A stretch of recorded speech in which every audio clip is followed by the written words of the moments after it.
राधे राधे दोस्तों, स्वागत है एक बार पुनः हमारे YouTube चैनल सनातन की जानकारी 24 में। दोस्तों, दीपावली से पहले धनतेरस आता है। साथियों, थोड़ा सा धनतेरस के बारे में हम जानने की कोशिश करेंगे। उसके बाद धनतेरस व्रत कथा आप लोग को सुनाएंगे। साथियों, कार्तिक मास के कृष्ण पक्ष की त्रयोदशी तिथि से ही दीपावली का पर्व प्रारंभ हो जाता है। इस दिन रात को घर की स्त्रियां यम के निमित्त आटे में दीपक में तेल डालकर 4 बत्तियां जलाती हैं। यह दीपक मुख्य द्वार पर रखा जाता है। जल रोली, चावल, गुड़, फूल, नैवेद्य आदि सहित दीपक जलाकर यम का पूजन करती हैं। इस दिन धन्वंतरी का पूजन का विशेष महत्व है। कुछ स्त्रियां इस दिन व्रत भी रखती हैं और धनतेरस कथा सुनकर एवं सुनाकर विधिवत धनतेरस का पूजन कर प्रार्थना करती हैं कि हे यमराज, हमारे परिवार को अकाल मृत्यु से बचाएं। लोक रीति के अनुसार इस दिन नई झाड़ू खरीदना लक्ष्मी का आगमन का प्रतीक माना जाता है। एक बार मृत्यु के देवता यमराज ने अपने दूतों से पूछा, क्या प्राणियों के प्राण हरण करते समय कभी किसी पर दया नहीं आती? यह सुनकर यमराज के दूत संकोच में पड़ गए। फिर बोले, नहीं महाराज, हम तो आपकी आज्ञा का पालन करते हैं, हमें दया भाव से क्या लेना देना। यमराज ने सोचा कि ये दूत संकोचवश ऐसा कह रहे हैं, अतः उन्हें निर्भय करते हुए बोले, संकोच मत करो। यदि किसी प्राणी के प्राण हरण करते समय तुम्हारे मन में दया भाव उत्पन्न हुआ हो तो निडर होकर कहो।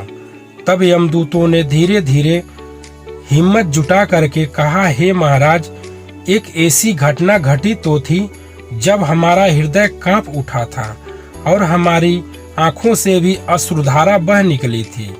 ऐसी घटना कब और कहाँ घटी थी? उत्सुकतावश यमराज ने पूछा। महाराज, हंस नामक एक राजा एक दिन शिकार के लिए गया। वह जंगल में अपने साथियों के साथ शिकार करते करते भटक गया और दूसरे राज्य की सीमा में चला गया।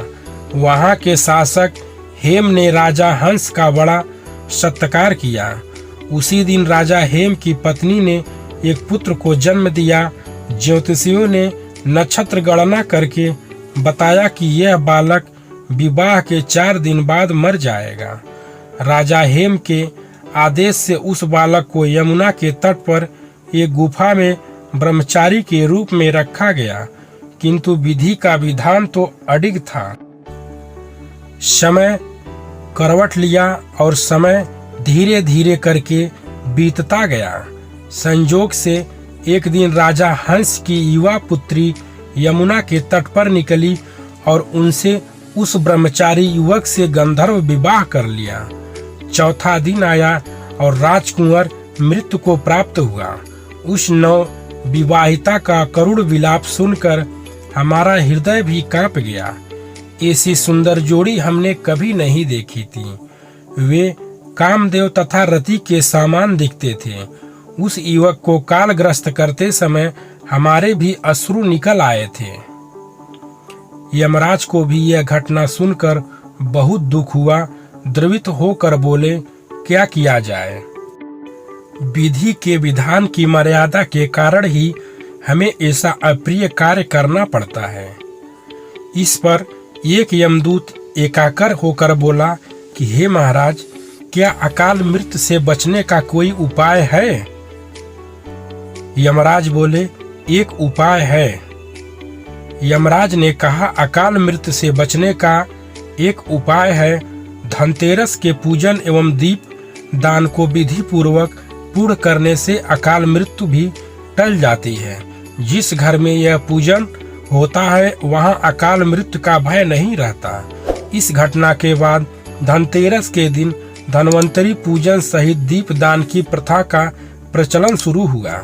इसी दिन इसी कारण लोग धनतेरस के दिन विधिवत पूजन एवं व्रत करके अपने परिवार की रक्षा हेतु यमराज से प्रार्थना करते हैं कि हे यमराज, आप हमारे परिवार को सुरक्षित रखिए।